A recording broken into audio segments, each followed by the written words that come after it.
سے 3 نمازوں کی ایک غلام کو چھٹی دے دی. 10 لاکھ لوگوں نے اس سال حج کیا ہے.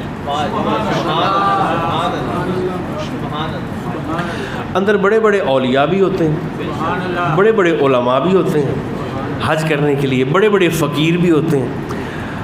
اور حج سے بڑا اعزاز کیا ہوتا ہے جسے اللہ نے بلا ہی لیا ہے. مشقت بھی ہوتی ہے, تکلیف بھی ہوتی ہے, اور سچی بات پتہ کیا ہے؟ سچی بات یہ ہے کہ اللہ نے اپنے گھر کے رستے میں یہ تکلیفیں, یہ مشقتیں اور یہ کلفتیں رکھی ہی اسی لیے ہیں کہ کوئی کمینہ محبت کا دعویٰ کر ہی نہ سکے. کوئی کچا پکا نا اس طرح کر کے کوئی یہ محبت کا دعویٰ کر ہی نہ سکے. آگے اس مشکل کی چھاننی سے چھن کے آگے وہ آئے جو خالص پکا ہوا کندن.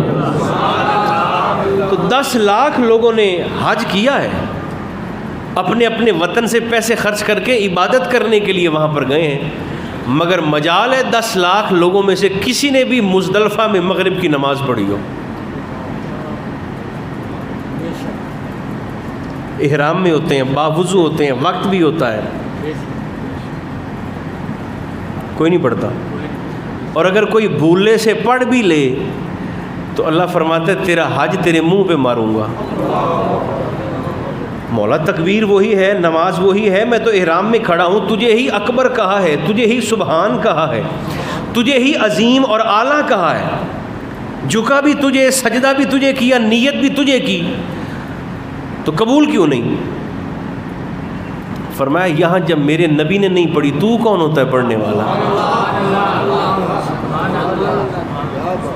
اس کا معنی کیا ہوا؟ اس کا معنی یہ ہے کہ اللہ نمازوں کو نہیں دیکھتا, اصل الاصول بندگی اس تاجور کی ہے. فرمایا جہاں میرے نبی نے پڑھی ہے تم بھی پڑھو, جہاں حضور نے چھوڑ دی ہے تم بھی چھوڑ دو, سرکار کے پیچھے چلو.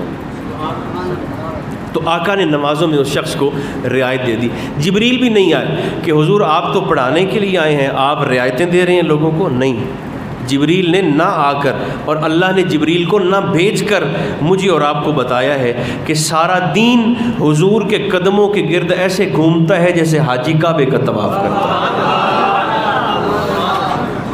امت کے لیے حضور کتنی آسانی چاہنے والے ہیں. سرکار نے فرمایا اگر میرا دل چاہتا ہے کہ میں ہر نماز کے ساتھ وضو کے بعد مسواک کو امت پر فرض کر دوں تو آقا فرض کیوں نہ فرمایا؟ فرمایا اس لیے کہ مجھے اپنی خواہش کا احساس نہیں ہے, امت کی آسانی کا احساس ہے. ایک تو اختیار مصطفیٰ, اور دوسرا یہ دیکھیے حضور کو صفائی کتنی پسند تھی, نفاست کتنی پسند ہے سرکار. تو اپنے آپ کو صاف ستھرا رکھنا, چونکہ منہ وہ حصہ ہے کہ گفتگو کرتے ہوئے, کلام کرتے ہوئے خاص طور پہ اپنے دانتوں کی اور منہ کی صفائی کا خیال رکھنا چاہیے. چونکہ یہ آپ کا منہ ہی ہے جو ایک لمحے میں آپ کو زیرو بھی کر سکتا ہے کسی کے سامنے, اور آپ کا برم بھی رکھ سکتا ہے. اس کا خاص خیال.